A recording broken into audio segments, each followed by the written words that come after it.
Okay, we're ready to now learn our second example. So we just learned plurality method, and we saw that it can have some issues where a candidate can win even if the plurality that they got of votes, the most number of votes, still isn't a very large percentage of the population. So what we're going to learn in this one is a kind of a tweak or a variation of plurality. It's called plurality with runoff method. Now there's two different things. There's kind of two stages to this method. The first thing that we're going to do is if a candidate receives a majority of first choice votes, then that candidate wins. And we're just done.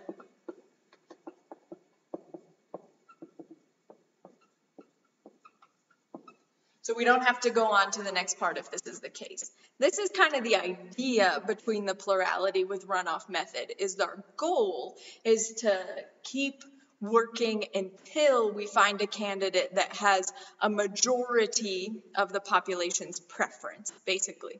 So in the case where we don't have someone with majority, a candidate with majority, which is common, here's what we're going to do. We're going to eliminate every candidate except the top two. So we're just going to go down to the top two where we're looking at the top two with the most first choice votes. Let's spell first. What I'm actually going to do is literally eliminate every other candidate right off the table. We're just going to cross them all off.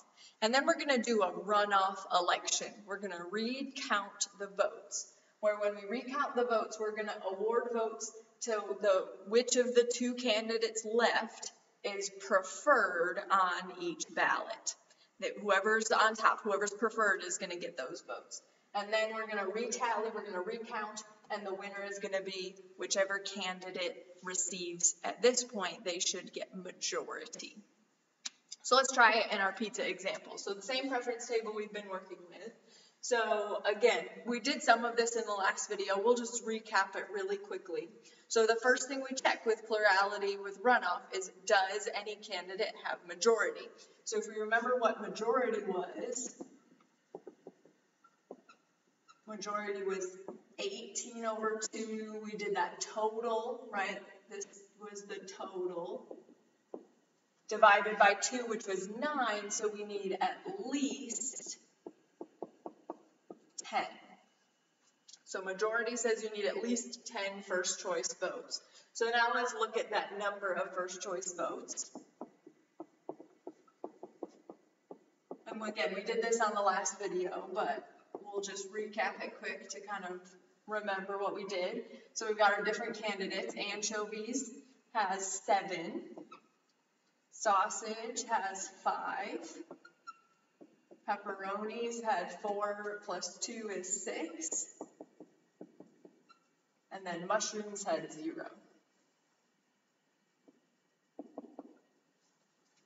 So the answer is no. No one has majority.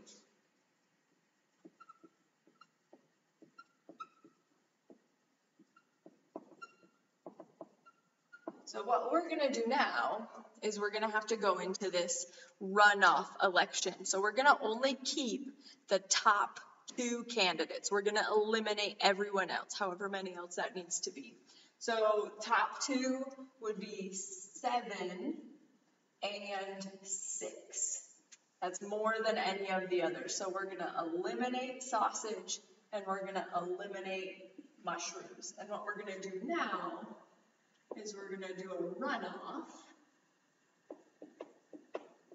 between anchovies and pepperoni.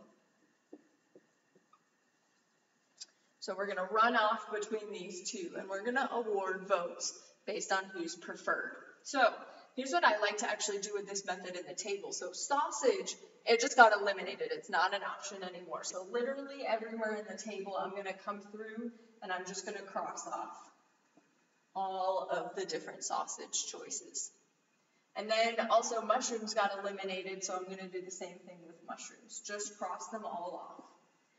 They're no longer an option. So what we do now is we're going to go column by column and award votes. So in the first column, just looking at who's left, just between A and P, A is preferred. Anchovies are preferred. Now remember that you have to keep track of how many votes that column was worth. This was 7 ballots, so anchovies gets 7. Now in the second column, the sausage was first choice originally. They're no longer a viable option. So what we do then is we just keep looking down the list. So we're just looking at those two who are left, pepperoni and anchovies, and picking whoever's preferred. Pepperoni is preferred to anchovies. It's higher in the preference ballot. So they are going to win these 5 votes. When we're just looking between those two, pepperoni now gets those 5 ballots. And then in the last 2 columns, pepperoni is actually still first choice. So we'll still award pepperoni the 4 and the 2. But notice now, pepperoni has 5 and 4, which is 9, and 2 more, which is 11. So pepperoni wins. So once we compare just those 2 people, just those 2 toppings, or not people, pepperoni is ultimately preferred over anchovies. Now, the one to kind of pay attention to in this example, this particular example, was this second column was really that most interesting column, where this pepperoni being next on the list made a big difference. So the fact that pepperoni was preferred over anchovies was why pepperoni got those 5 votes. So we do award all of the votes, but just splitting them between those 2 people. And notice, pepperoni now received 11 votes, which is a majority in this example. 10 or more is majority.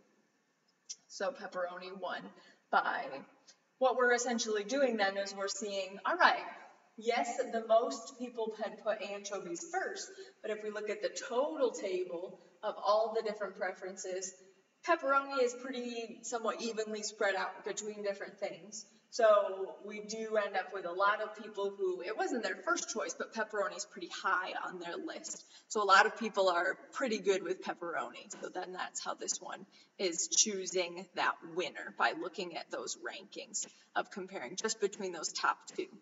And again, you only have to do the runoff if you don't already have someone with majority. If you do have someone with majority, just finish. Just declare that person the winner and be done. So this is now our second method. So we have 2 more that we're going to learn.